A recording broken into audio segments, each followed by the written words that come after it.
जादुई सोने की सीढ़ी, रंगीन शेर और सफेद चीतों ने की 10 साल बाद जादुई दुनिया से वापसी। एक जंगल में बहुत से पशु पक्षी रहा करते थे। उस जंगल का राजा एक ताकतवर और निडर शेर था जिसका नाम था सिकंदर। सिकंदर शेर अपने जंगल का सबसे ताकतवर शेर था। उस जंगल में सिकंदर शेर से ज्यादा ताकतवर कोई और शेर नहीं था, इसीलिए आसपास के जंगल के शेर भी उसकी गुलामी किया करते थे और सभी उसके जैसा बनना चाहते थे। सिकंदर शेर का व्यवहार भी अपने जंगल वासियों के साथ बहुत अच्छा था। वह कभी भी उनके बारे में कुछ भी गलत नहीं सोचता था और ना ही उनके खिलाफ कुछ गलत सुनता था। इसी तरह से उन सभी का जीवन अच्छे से बीत रहा था। जंगल में सब खुश थे। एक दिन उनके जंगल पर इतनी बड़ी मुसीबत आन पड़ती है जिसका उन सभी जंगल वासियों के पास कोई समाधान भी नहीं था। एक दिन उनके जंगल में आसमान के ऊपर से 4 चीते उतरते हैं। वह चीते दिखने में बिल्कुल दूध के जैसे सफेद थे, पर जितने वो दिखने में खूबसूरत थे उतने ही खतरनाक भी थे। उन जालिम चीतों के पास शक्तियां थी जो कि उन्हें और भी ज्यादा ताकतवर बनाती थी। हा हा हा हा हा, अब वो सिकंदर शेर तो मरकर ही रहेगा। अब देखते हैं वो हमारा मुकाबला कैसे करता है। हाँ भाई, हमें उस सिकंदर शेर से अपने सारे बदले पूरे करने हैं। मैं तो उससे अपने सारे बदले पूरे करूंगा। नहीं, हम एकदम से उसके ऊपर हमला नहीं करेंगे। पहले हम उसके जंगल को तबाह करेंगे। वो बहुत अपने आप को जंगल का मसीहा समझता है ना। अब हम बताएंगे उसे वो कैसे हमसे अपने जंगल को बचाता है। ये सब बातें करके वो जालिम चीते जंगल में आगे बढ़ती हैं और जंगल में जाकर वह जंगल के जानवरों को मारने लगते हैं और जंगल में आतंक मचाने लगते हैं। एक गाय इस बात की खबर लेकर राजा शेर के पास जाती है और वह बोलती है, महाराज, क्या आप जानते हैं वो जालिम चीते जंगल में फिर से वापस आ गए हैं। ये क्या बोल रही हो तुम गाय बहन? उन्हें तो हमने मार दिया था, फिर वो कैसे आ गए? नहीं महाराज, अब तो वो और भी ज्यादा ताकतवर बनकर हमारे जंगल में आए हैं। उन्होंने जंगल में आतंक मचाया हुआ है महाराज। गाय बहन, उन्हें तो मैंने अपने आप मारा था, फिर वो कैसे? कहीं ऐसा ना हो जंगल में कोई और राक्षस आ गया हो। आज से 10 साल पहले वो सभी चीते इसी जंगल में रहा करते थे। तब उनके पास कोई शक्ति नहीं थी, लेकिन वह सभी अपनी हैसियत से ज्यादा सोच रखते थे और वह सिकंदर शेर के जंगल पर राज करना चाहते थे। इसीलिए वो उस जंगल के जानवरों को हर रोज नुकसान पहुंचाते थे और हर रोज जंगल का एक न एक जानवर उनका शिकार बन जाता था। लेकिन जब यह बात राजा सिकंदर शेर को पता चलती है तो वह उन सभी को मार डालता है और अपने जंगल को फिर से खुशहाल बना लेता है। रंगीन चीतों के मरने के बाद उनके पास एक शैतानी शक्ति आती है और वह शक्ति उन सभी को आसमान के ऊपर लेकर चली जाती है और अब 10 साल बाद वो उसी शैतानी शक्ति से शक्तियां लेकर जंगल में वापस आते हैं और अपने बदले की आग में सिकंदर शेर के जंगल को तबाह करना चाहते हैं। उधर राजा सिकंदर शेर गाय की बात सुनकर बहुत परेशान था। वो समझ रहा था कि शायद गाय को कुछ गलतफहमी हुई है, क्योंकि राजा सिकंदर शेर ने तो उन्हें अपनी आंखों के सामने मारा था, इसीलिए वो यकीन नहीं कर पा रहा था। अगली सुबह होती है और राजा सिकंदर शेर जंगल में निकलता है। तभी अचानक से उसकी नजर उन सभी चीतों पर पड़ती है। उन्हें देखकर राजा सिकंदर दंग रह जाता है और बोलता है, अरे ये क्या भला है? मैंने तो इन्हें मार दिया था, फिर ये वापस कैसे आ सकते हैं? और इनके पास तो जादुई शक्तियां भी हैं। अब मैं इनका मुकाबला कैसे करूंगा? वो गाय बहन सही कह रही थी और मैंने उसकी बात को सीरियस नहीं लिया था। राजा सिकंदर शेर ये सब बोलकर जंगल में आगे बढ़ता है और उन चीतों के बारे में सोचने लगता है। वो ये सब सोचता हुआ जंगल में आगे बढ़ता चला जा रहा था। तभी उसे एक जादुई शेरनी मिलती है। वह शेरनी आग से जल रही थी। ये सब देखकर सिकंदर शेर रुक जाता है और वह उसे देखकर घबरा भी जाता है और बोलता है, अरे अरे शेरनी, आप कैसे जल गई? आप रुके, मैं अभी आपकी मदद करता हूँ और पानी लेकर आता हूँ। गब्बर शेर के ऐसा बोलते ही वह शेरनी वहां से गायब हो जाती है और वो एक जादुई सीढ़ी में बदल जाती है, जो कि एक सोने के जैसी दिखने वाली सीढ़ी थी। अब उस जादुई सीढ़ी से आवाज आती है, डरो नहीं, मैं तुम्हें कोई नुकसान नहीं पहुंचाऊंगी। तुम बेफिक्र होकर इस पर चढ़ जाओ और इससे कुछ शक्तियां लेकर वापस आ जाओ। अब सिकंदर शेर उस सीढ़ी के ऊपर चढ़ जाता है और उस जादुई सीढ़ी से कुछ शक्तियां लेकर वापस आता है। अब राजा सिकंदर बहुत ज्यादा ताकतवर बन चुका था और अब वह जल्दी से दौड़कर उन चीतों के पास जाता है। वो जालिम चीते जब राजा सिकंदर को देखते हैं तो वह बोलते हैं, हा हा हा हा, अभी हम तुम्हारे पास ही जाने का सोच रहे थे और तुम तो हमारे पास अपने आप ही चलकर आ गए। आखिर क्या चाहते हो तुम? अगर तुम अपनी सलामती चाहते हो तो चले जाओ यहाँ से, वरना अच्छा नहीं होगा, मैं तुम सबको मार डालूंगा। अच्छा, तुम्हें लगता है कि हम यहाँ से जाने के लिए आए हैं? अरे जाओ जाओ, तुम जब ताकतवर थे तो तुमने हमें मार दिया था, लेकिन आज हमारे पास भी ताकत है और अब तुम हमारा कुछ भी नहीं बिगाड़ सकते। हो हो। वह सभी चीते जब ये सब बातें बोलते हैं तो सिकंदर शेर समझ जाता है कि ये उसके जंगल से इतनी आसानी से नहीं जाने वाले। अब सिकंदर शेर उन्हें मारने के लिए अपनी शक्तियों का इस्तेमाल करता है और उन सभी को आग से जला देता है, जिससे वो चीते अपनी शक्तियों का इस्तेमाल भी नहीं कर पाते हैं।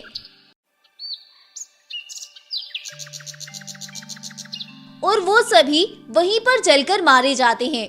अब राजा सिकंदर बहुत खुश होता है और वह अपनी गुफा में वापस आता है और सभी जंगलवासियों को उन जालिम चीतों के मरने की खबर देता है।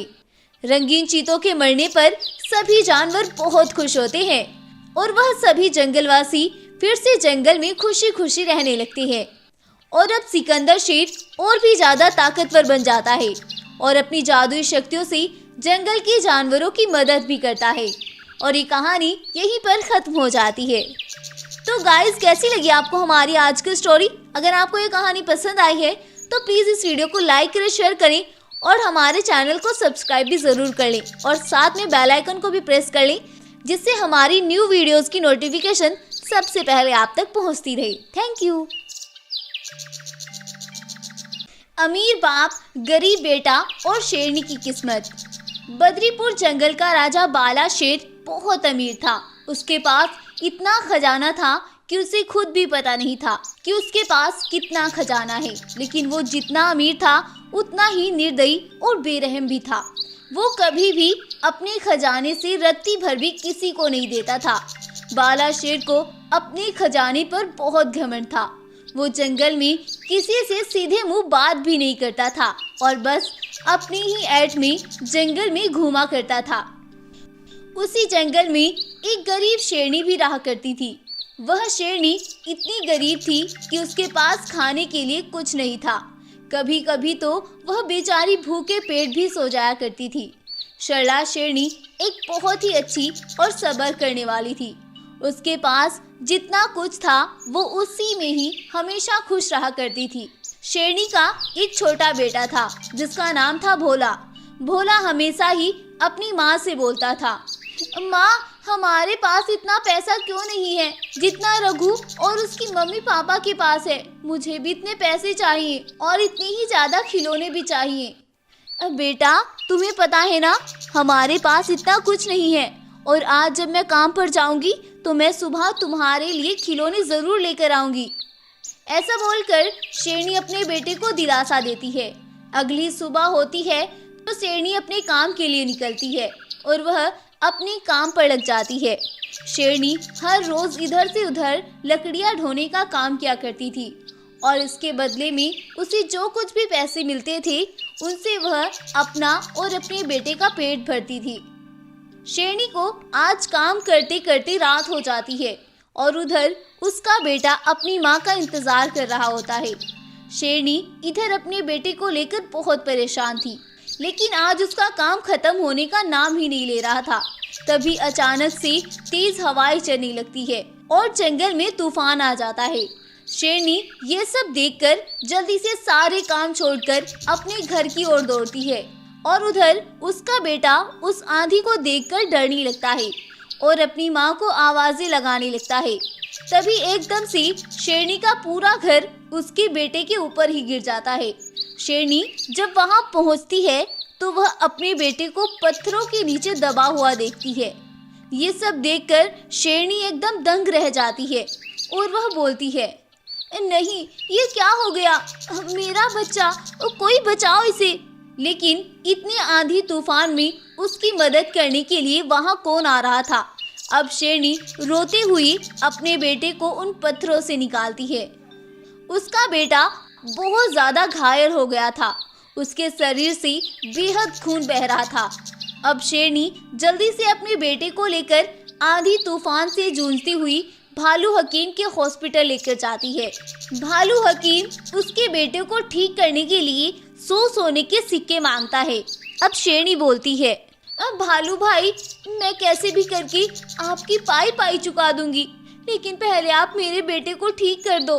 अभी मेरे पास पैसे नहीं हैं।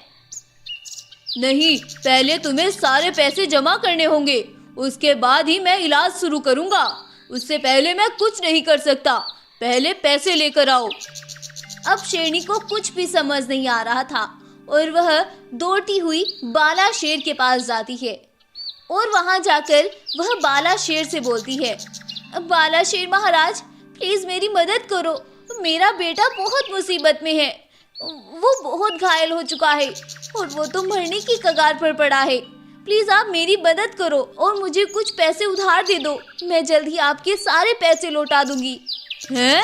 मैं तुम्हारी मदद करूंगा? तुमने सोच भी कैसे लिया? बाला शेर महाराज, तुम इसके बदले चाहे मुझसे मेरी सारी जिंदगी ले लो। मैं पूरी जिंदगी तुम्हारी गुलामी करूंगी, लेकिन मेरे बेटे को बचा लो। प्लीज मुझे कुछ पैसे दे दो। चलो जाओ यहाँ से। मैं तुम्हारी मदद नहीं करूंगा और दोबारा मेरे इलाके में नजर भी नहीं आना। शेरनी बेचारी वहां से मायूस होकर लौट जाती है और वह सीधा भालू के पास जाती है। लेकिन तब तक उसका बेटा अपनी आखिरी सांसें भी तोड़ देता है और वह मर जाता है। शेरनी बेचारी मायूस होकर अपने बेटे को लेकर एक गड्ढे के अंदर लाकर दफन कर देती है। लेकिन अब उसके मन में बहुत गुस्सा भरा था। वो कुछ भी करके उन दोनों को खत्म कर देना चाहती थी। वो उन दोनों को अपने बेटे का कातिल समझने लगती है। कुछ दिन ऐसे ही बीतते हैं और शेरनी हर दिन मौके की तलाश करती है। कुदरत भी उसके साथ थी। एक दिन सुबह सवेरे बाला शेर जब जंगल में घूम रहा था तो वह घूमते घूमते एकदम से जमीन पर गिर जाता है और उसे पूरा जंगल घूमता हुआ नजर आता है। बाला शेर को ऐसे जमीन पर पड़ा देखकर सभी जानवर वहां इकट्ठा हो जाते हैं, लेकिन कोई भी जानवर उसके पास नहीं आ रहा था। अब शेर बोलता है, अरे मुझे कोई उठाओ, अरे कोई भालू डॉक्टर को ही बुला लाओ। शेर के पुकारने पर भी कोई भी जानवर उसके पास तक नहीं आता है। तभी शेरनी भी वहां आ जाती है और वो जब शेर का यह हाल देखती है तो बोलती है, आज तुम्हें एहसास होगा कि दुख क्या होता है। उस दिन मैं भी तुम्हारे पास अपने बेटे की जिंदगी की भीख मांगने आई थी, लेकिन तुमने मेरे साथ जो सलूक किया था उसका सिला तुम्हें मिलना ही था। अब लाओ अपने पैसे को निकाल कर और उससे अपनी खुद मदद करो। और अभी तो रुको जरा, मैं अभी तुम्हें बताती हूँ। अब शेरनी जल्दी से दौड़ कर जाती है और एक बोतल मिट्टी के तेल की लेकर आती है और उसे शेर के ऊपर छिड़क देती है। अरे शेरनी, ये तुम क्या कर रही हो? ऐसा मत करो, मैं तुमसे माफी मांगता हूँ। चाहे तो तुम मेरा सारा खजाना अपने पास ही रख लो, लेकिन मुझे मत मारो। लेकिन शेरनी इस जालिम शेर की एक भी नहीं सुनती है और उसे आग से जला देती है और शेर वहीं पर जलकर मर जाता है। अब जंगल के सभी जानवर शेरनी को ही उस जंगल की राजगद्दी सौंप देते हैं और शेरनी को बाला शेर का सारा खजाना भी मिल जाता है। लेकिन अब उसे कोई खुशी नहीं थी। अब शेरनी को वो सारा खजाना फिजूल लग रहा था और वो उस सारे खजाने को लेकर उस भालू के पास जाती है और उससे बोलती है, भालू, तुमने इन पैसों के लिए ही मेरे बेटे का इलाज नहीं किया था। ये लो पैसे और आज के बाद इस जंगल में दिखाई मत देना। ये तुम क्या बोल रही हो? ये मेरा हॉस्पिटल है और मैं यहाँ से क्यों जाऊँ? तुम शायद नहीं जानते कि ये मेरा जंगल है और मैं इस जंगल की रानी हूँ। मैं जिसे चाहूँ अब इस जंगल में रखूंगी, इसीलिए अब तुम यहाँ से जा सकते हो और दोबारा मुझे इस जंगल में दिखाई भी मत देना, वरना यहीं मार डालूंगी। अब शेरनी उस भालू को भी अपने जंगल से चलता करती है और उस जंगल की महारानी बनकर उस हॉस्पिटल में मुफ्त इलाज करवाती है और इस तरह से वो अपना बदला भी पूरा कर लेती है और ये कहानी भी यहीं पर खत्म हो जाती है। सीख, इस कहानी से हमें सीख मिलती है कि अगर हमारे पास एक तिनका भी है जिससे हम किसी की मदद कर सकते हैं तो हमें तिनका भर भी किसी की मदद जरूर करनी चाहिए, उसे कभी मायूस नहीं लौटाना चाहिए, वरना कुदरत भी हमारे साथ कुछ ऐसा ही सलूक करती है। आज मैं उससे बदला लेकर रहूंगा। आज के बाद उसकी आवाज कभी इस जंगल में कोई भी जंगलवासी नहीं सुनेगा। मैं उसे ऐसी सजा दूंगा जिसे उसकी नस्लें भी याद रखेंगी। भवानी शेर अपने दोस्त हीरा बाघ से ऐसी बातें करते हुए तेजी के साथ जंगल में आगे बढ़ रहा था और वो दोनों बदले की आग में जंगल की ओर बढ़ते चले जा रहे थे। कुछ दूर चलने पर वो दोनों रघुवीर शेर के पास पहुंचते हैं। आओ आओ भवानी, काफी दिनों के बाद तुमने दर्शन दिए, बताओ कैसे आना हुआ। रघुवीर, तुम शायद भूल रहे हो, मेरी ताकत के आगे तुम्हारे ये सेनापति कुछ नहीं है। मैं इन्हें एक झटके में मार डालूंगा। हाँ हाँ, मैं तो सब जानता हूँ, लेकिन तुम शायद मुझे नहीं जानते। सेनापति, इन दोनों को पकड़कर कैद कर लो। रघुवीर शेर का आदेश सुनकर उसके सेनापति भवानी और उसके दोस्त को कैद कर लेते हैं और अब रघुवीर हर रोज उन दोनों पर जुल्म करता है और उन्हें फिर से कैद कर लेता है। कई दिन ऐसे ही बीत जाते हैं। एक दिन रघुवीर शेर की गुफा के सामने से एक बूढ़ी गाय गुजरती है और जब वह भवानी को रघुवीर की कैद में देखती है तो वह रघुवीर से बोलती है, रघुवीर बेटा, ये सब क्या है? तुमने अपने ही भाई को ऐसे क्यों कैद किया है? आखिर तुम दोनों क्यों नहीं समझते कि तुम्हारे माता पिता की मौत सिर्फ एक हादसा थी और उस जालिम बाघ ने तुम दोनों को एक दूसरे का दुश्मन बना दिया है। आखिर तुम कब समझोगे बेटा? ऐसा क्या हुआ था इन दोनों भाइयों के बीच जो ये एक दूसरे के दुश्मन बन गए? चलिए जानते हैं। आज से 10 साल पहले कालिदास जंगल का राजा बाला शेर था।